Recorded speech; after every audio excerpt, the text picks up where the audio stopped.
Right. Hello, everyone, and welcome to today's threefold demo session. I'm here today with Meek, Hi, Scott. Good to be here with you. and today we're going to be doing a teaser of the upcoming AI box. This is a cool product that we're developing at Threefold, which is a personal AI machine that you can buy and put inside your house and also share with your friends. And we'll be demoing how you can connect to an AI box using the Mycelium network, which is our encrypted overlay network. I'll be telling you a bit more about next slides. All right, so today's demo session agenda, we have some references for today, the Mycelium website, Mycelium docs, AIBox website, AIBox docs. Meek will be showing you through those quickly a bit later. But if you want to know more, there's a lot of information on those links, so you can follow those yourself and read up. I'll be telling you a bit more about Mycelium and the AI box, so that'll be coming up on the next slides. And then after that, Meek will take you through a demo. We'll be showing you how to access Open Web UI, which will be running on the AI box prototype, doing that over the Mycelium network and asking some questions to the AI running there. All right, so Mycelium is an end-to-end encrypted IPv6 overlay network. Basically, what this means is that any device that is running Mycelium, which can be a phone, computer, virtual machine, or server, gets a unique IPv6 address in a part of the IPv6 address space that's not typically used for regular devices. So this is a separate network that overlays on top of the regular internet. It provides private and secure communication via end-to-end encryption. AIBox is a personal AI computing device with dedicated GPUs, enabling private model execution, rentable computing resources, and decentralized AI operations. So essentially, this is a new kind of threefold node that is made especially for AI. It contains GPUs, or you can bring your own GPUs, and it's designed for running AI models in a private way and also for people that want to do development and hacking with AI. Key features of Mycelium are decentralized nodes. So when nodes join the Mycelium network, they become part of a mesh that is something like natural Mycelium in the real world. We use both public and private Mycelium nodes. So most devices joining the network will be private nodes, which means that they're not reachable over the Mycelium network. We also have public nodes that provide some of the core infrastructure so that devices joining the network have endpoints that they can reach out to.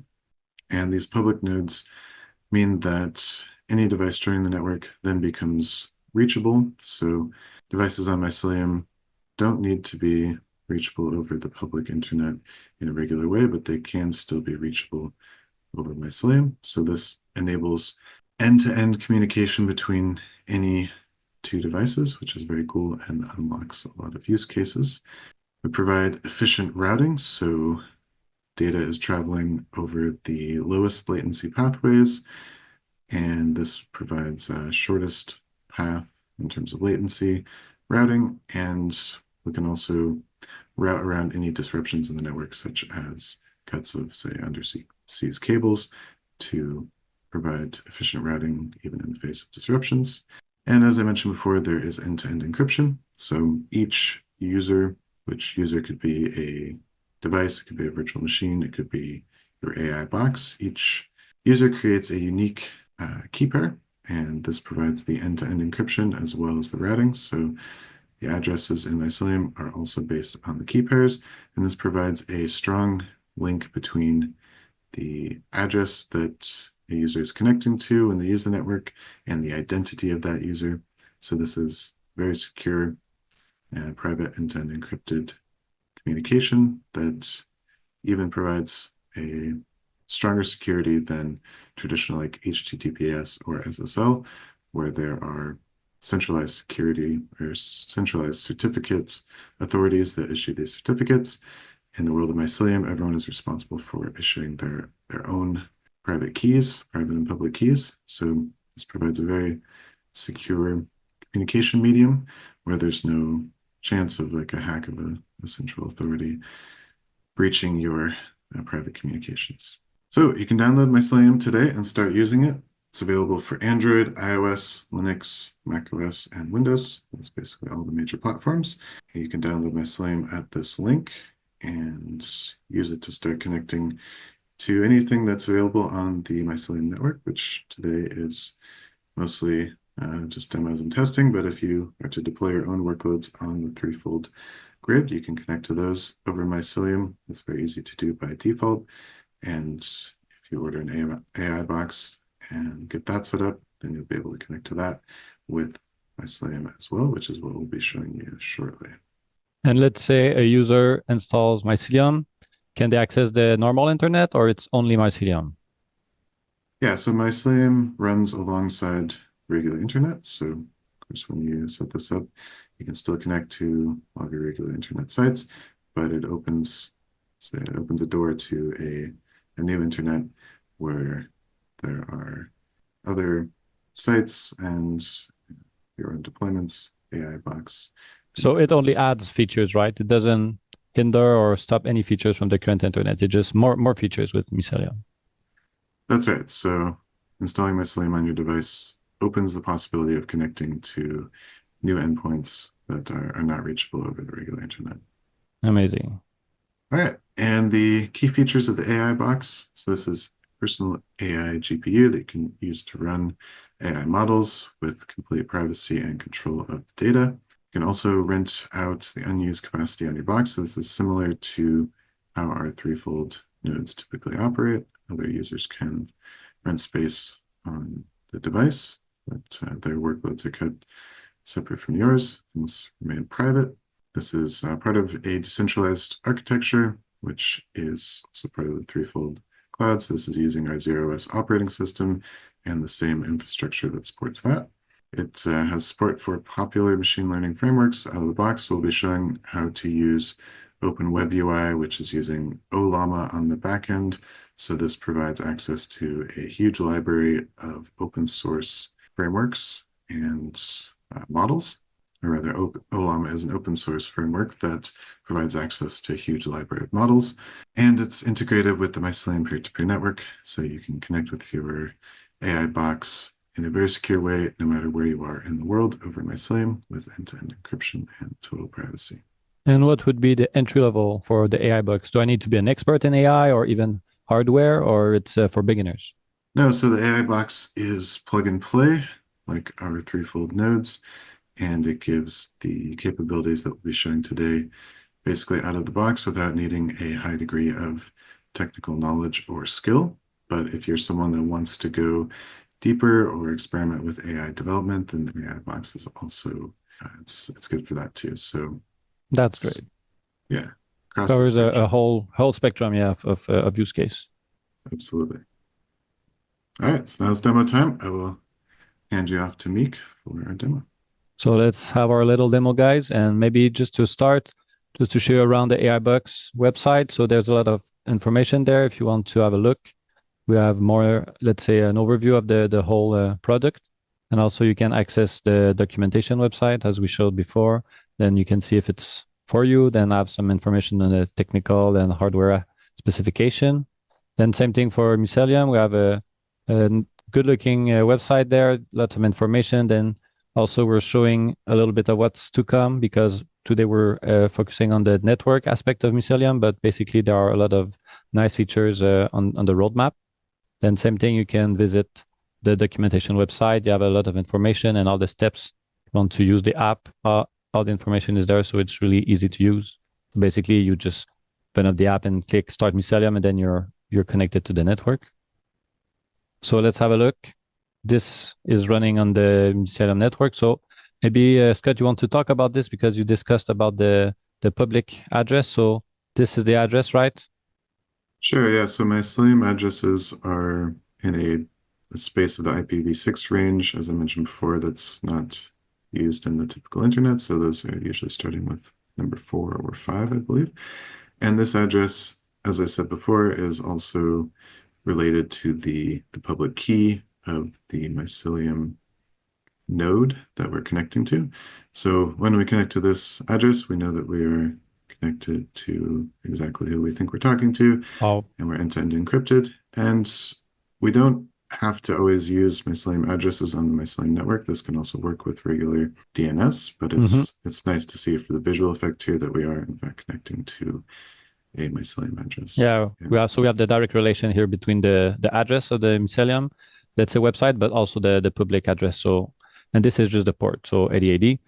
So if we have a look, there's a lot of documentation out there on OpenWebUI, but we want to show you how it works. So basically here we have some models that are preloaded and you can download it on the OpenWebUI app.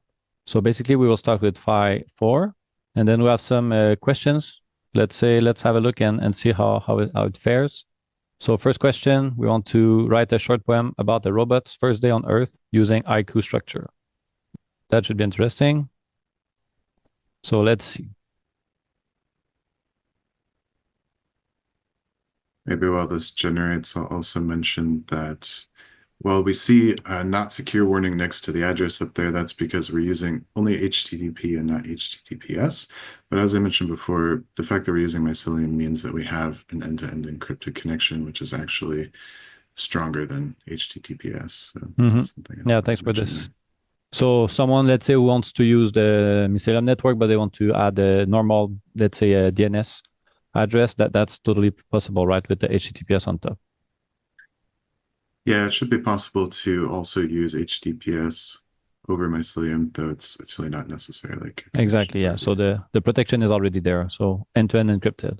So here we see that was kind of fast, right? It didn't take that long. So we can see the AI box, it's running quickly. So now we have our little IQ. Well, a couple of them actually, because it's using the structure for this, but we have five of them. So you guys can have a look. And then let's try another one. Let's say cholesterol, 22.2 billion parameters. So a good thing, let's say when you are asking the AI, it's looking at, let's say, the current conversation. So let's try and just write another conversation. So we'll go with cholesterol. And now we have a little query for a Python code. So let's have a look. Can you write a Python function that implements a binary search algorithm with detailed comments explaining how the algorithm works? All right, that's a good one. So Codestral, it's trained for code explicitly, and I think it is from Mistral, if I'm not mistaken. Yep. Yeah, so these are all open source, freely available AI models. There are quite a lot of good ones out there. And yeah, this is a model from Mistral. We're showing a few from various companies that offer open source models. So we can see the answer is already there. It was very quick. So basically, you have a lot of information there, and you can copy the code. You can save it. Okay, now for the next question, we'll want Codestral once again. So let's go and pick it up. Then we want to explain a code snippet to see, let's say you're working on something, you need some more explanation on your code. So let's go here, let's say to be with the theme of the day, the Open Web UI. We want the script on the open repository. We'll copy the file and then we will just paste it here and ask the AI to explain to us what's going on. So you can see with the AI box, it's very, very fast. You just click and the answer just starts right away. So now we can see the code is a JavaScript module that helps to set up a pyodide.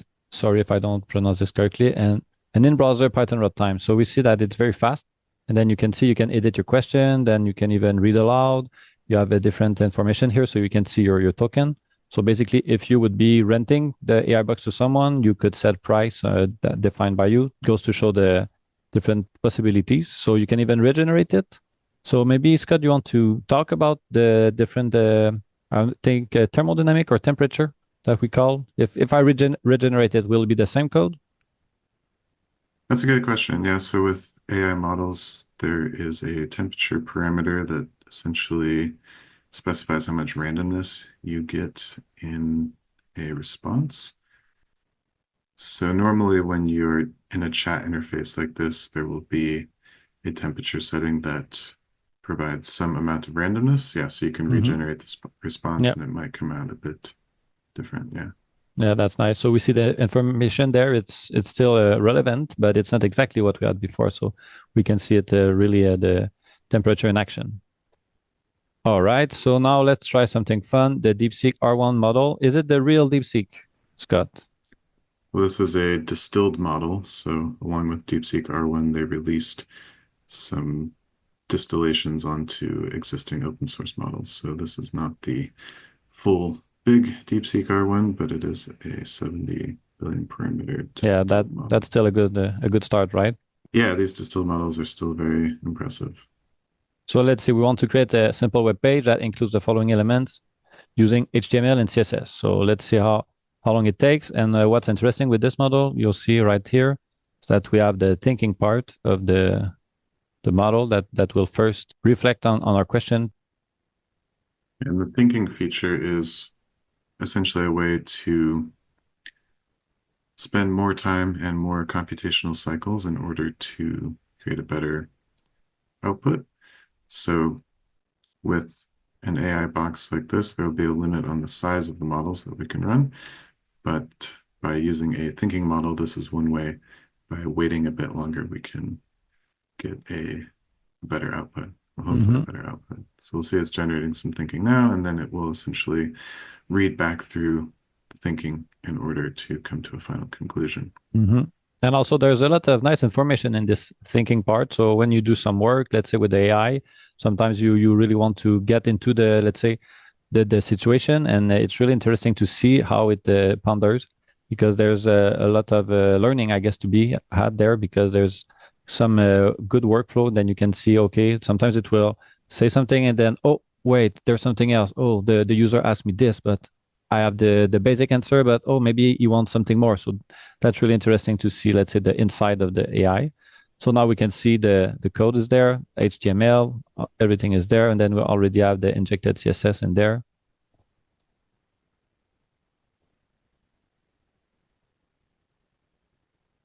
And then the header is there. We have all the basic HTML page, and then we can see on the right that there was a pop-up window. So this should have a display.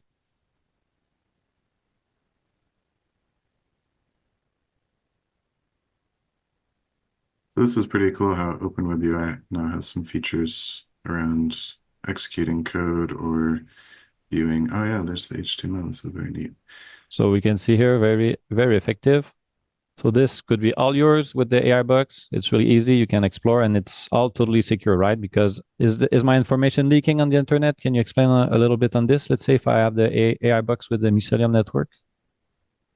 Right, so when you connect your AI box over Mycelium, that is a totally private connection, and then any data that you are uploading or creating is only stored within that AI box. So it's as secure as you keep your hardware, which is very cool and definitely different than a typical AI service where you are basically handing them all of your data and they might use it for various purposes. So yeah, in this case, it's very private, very secure.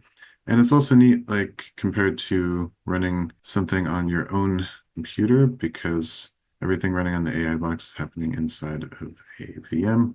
Mm-hmm. So it's more secure in that way. Like we're seeing, there's some features here for executing code, and executing AI generated code on your own machine Oh could be yeah, potentially risky. yeah, But that's a good feature to have, right? So when you explore, it's really the AI box is for explorers, people who want to hack, let's say, the AI craze. So they want to explore this and without, let's say, breaking their own computer or doing something that will delete all their files, right? So this is a like a safe environment. absolutely. And yeah, a lot of us don't have large GPUs inside of our laptops as well. So this is a way to get some more power in a dedicated unit. Amazing. All right. Thank you, Meek, for the demo. That was very cool. We got to A see pleasure. Mycelium Network in action, the AI box prototype that is cooking in our threefold laboratory, shall we say. So we're very excited to show this to you guys today, and stay tuned for more info about Mycelium and AI box coming soon.